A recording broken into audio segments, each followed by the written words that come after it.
Astrology में अभी remedial astrology या ग्रहों का उपचार के बारे में डिस्कशन चल रहा है। रेमेडियल एस्ट्रोलॉजी या ग्रहों का उपचार। कुंडली में ग्रह दो प्रकार के होते हैं। इसके पहले भी आपको बताया कि या तो ग्रह बहुत ज़्यादा शुभ हो, योग कारक हो, वेल प्लेस्ड हो। वेल प्लेस्ड का मतलब कि केंद्र में हो, त्रिकोण में हो, अपनी स्वराशि में हो, मित्र राशि में हो, तो ऐसा ग्रह जो है वो शुभ योग कारक और वेल प्लेस्ड हो, तो उस ग्रह की रेमेडी, लेकिन वीक हो, वो कमज़ोर है, निर्बल है। निर्बल कैसे होगा?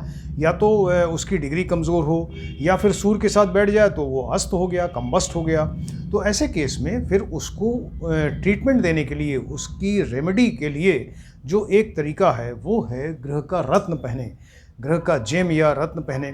तो हर एक ग्रह, 9 ग्रह होते हैं, हर एक ग्रह के अपने अपने रत्न हैं। तो उस ग्रह से रिलेटेड जो रत्न है उसको आप धारण करें, उसकी अंगूठी बनवाइए। जो मेटल, जिस मेटल में वो रत्न रिकमेंडेड है अंगूठी के लिए, उस मेटल में अंगूठी बनवाइए। और इसके अलावा जो फिंगर अलॉटेड है तो उस फिंगर में उसका धारण करें, और जो ग्रह का अपना दिन है उसी दिन, उसी वार को वो उसको धारण करें।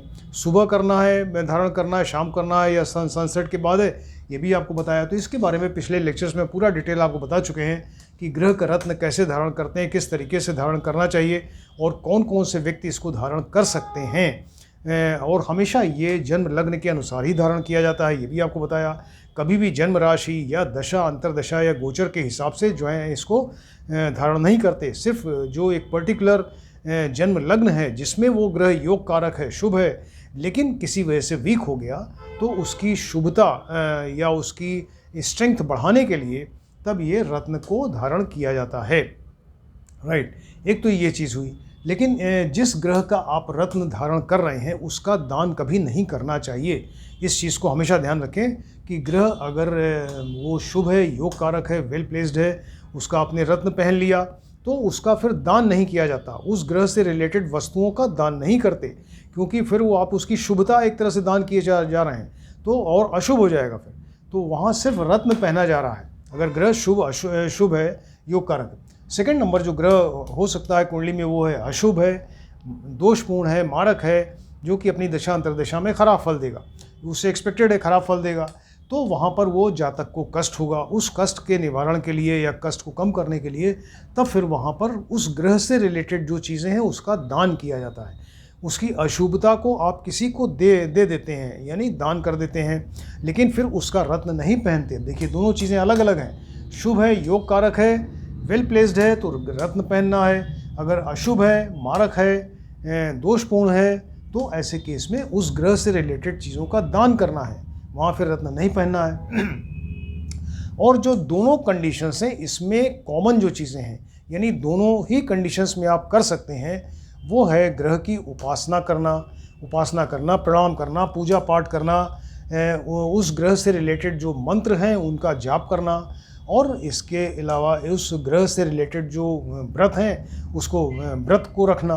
तो ये सारी चीज़ें अभी आपको डिटेल में बताते हैं। फिलहाल ग्रह के रत्न के बारे में तो हम आपको बता चुके हैं। राइट, ये पूरा डिटेल बता चुके हैं। ग्रह का दान जो करते हैं, ये ग्रह अगर अशुभ है, दोषपूर्ण है और मारक है, तो उसकी दशा अंतरदशा में खराब फल मिलेगा। तो उस ग्रह से रिलेटेड वस्तुओं का दान किया जाता है।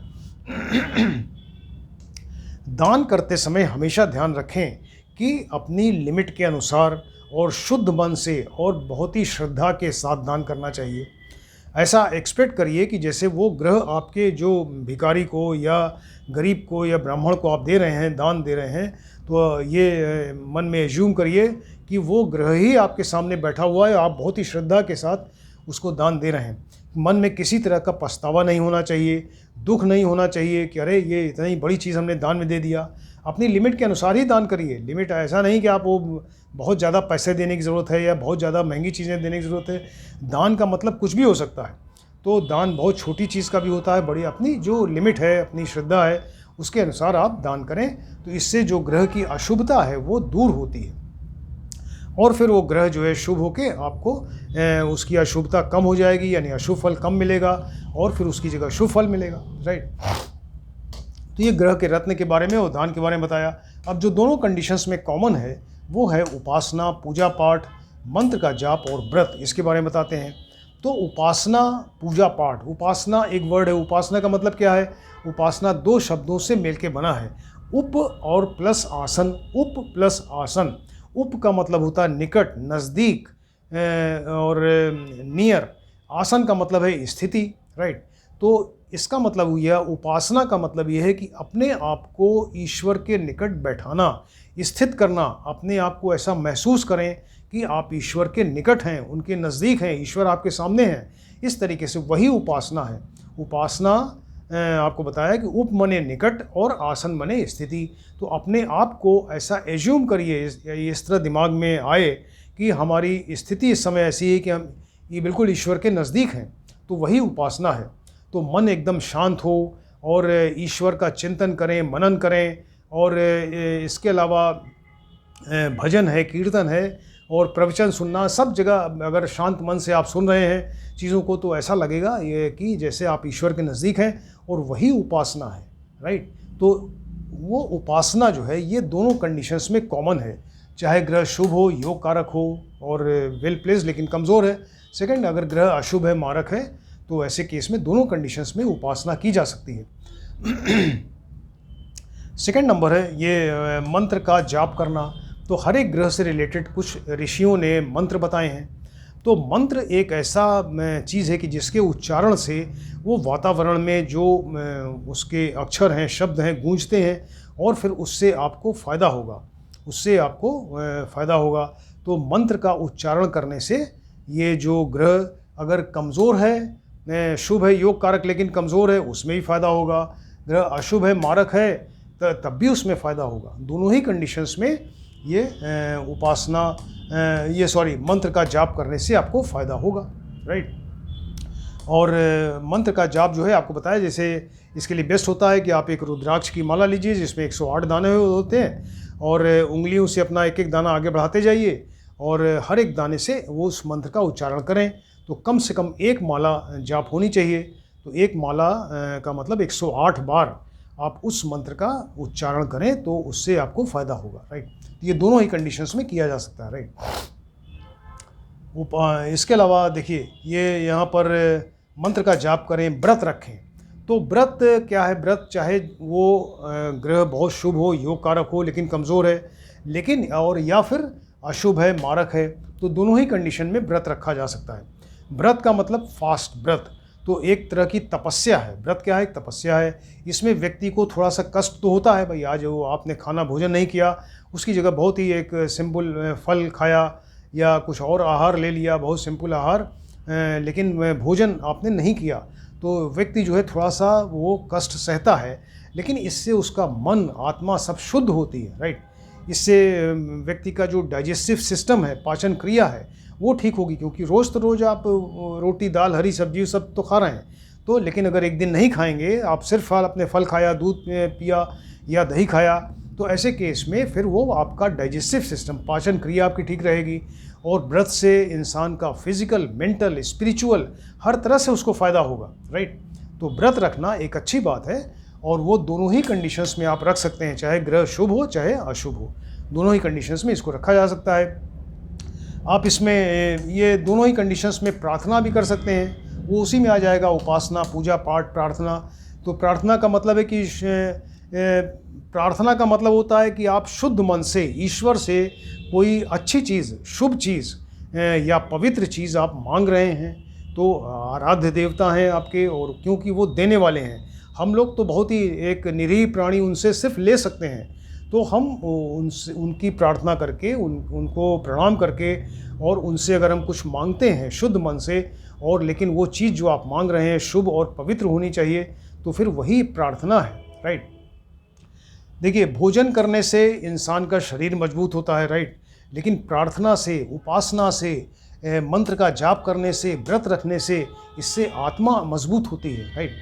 तो प्रार्थना करते समय मन मस्तिष्क में ईश्वर की अगर कोई आप मूर्ति रखें या इमेजिन करें, आंख बंद करके आप प्रार्थना कर रहे हैं, तो वहाँ पर वो कोई उसका एक फिगर या मूर्ति या चित्र आप इमेजिन करके ईश्वर का, और तब आप इस तरह से प्रार्थना करेंगे या उपासना करेंगे, तो वहाँ पर वो मन को कॉन्सेंट्रेट करने में आसानी होती है। अगर कोई चित्र नहीं है दिमाग में तो आप उससे भी कर सकते हैं, लेकिन वो बहुत डिफ़िकल्ट है। वो चीज़ ज़्यादा डिफ़िकल्ट होती है बजाय इसके कि आपके दिमाग में, मस्तिष्क में कोई चित्र है ईश्वर का, और आप तब उसको आप उनको सामने रख के उनसे प्रार्थना कर रहे हैं, या उपासना, पूजा पाठ, मंत्र का जाप कर रहे हैं, व्रत रखे हैं, तो ऐसे केस में वो ये ज़्यादा ईज़ी रहता है और मन को कॉन्संट्रेट करने में आसानी मिलती है, राइट। और देखिए, उपासना करें, चाहे पूजा पाठ प्रार्थना करें, मंत्र का जाप करें, व्रत रखें, मंत्र का जाप करें, ऐसे केस में हमेशा पूर्व दिशा की ओर यानी ईस्ट डायरेक्शन में मुंह करके ये प्रार्थना, उपासना, पूजा पाठ, प्रार्थना, मंत्र का जाप, ये सब पूर्व दिशा की ओर बैठ के अपना मुंह पूर्व की दिशा की ओर, ईस्ट डायरेक्शन की तरफ करके तब ये काम करना चाहिए, राइट। इस तरह से ग्रह की अशुभता दूर होगी, या अगर वो कमज़ोर है तो उसको ज़्यादा स्ट्रेंथ मिलेगी। तो ये एक तरीका बताया इन जनरल कि अगर ग्रह शुभ है, योग कारक है, और तो उसका ग्रह का आप रत्न पहने, लेकिन कमज़ोर है तब ग्रह का रत्न पहने उसकी स्ट्रेंथ बढ़ाने के लिए। अगर ग्रह अशुभ है, मारक है, तो उससे रिलेटेड चीज़ों का दान करें। और दोनों ही कंडीशंस में आप उपासना, पूजा पाठ, प्रार्थना, मंत्र का जाप और व्रत रख सकते हैं। ये दोनों ही कंडीशंस में कॉमन है, राइट। इस चीज़ को आप ध्यान से देखें, स्टडी करिए, ये बहुत ही बढ़िया चीज़, इससे बहुत फ़ायदा होता है। और ये लेक्चर नंबर 308 है, और जिसने अभी तक सब्सक्राइब नहीं किया सब्सक्राइब कर दें, जिससे कि आपको एक के बाद एक जो लेक्चर्स आते जा रहे हैं बराबर आपको मिलते जाएँ, आप उसको ठीक से स्टडी कर सकें। Thank you.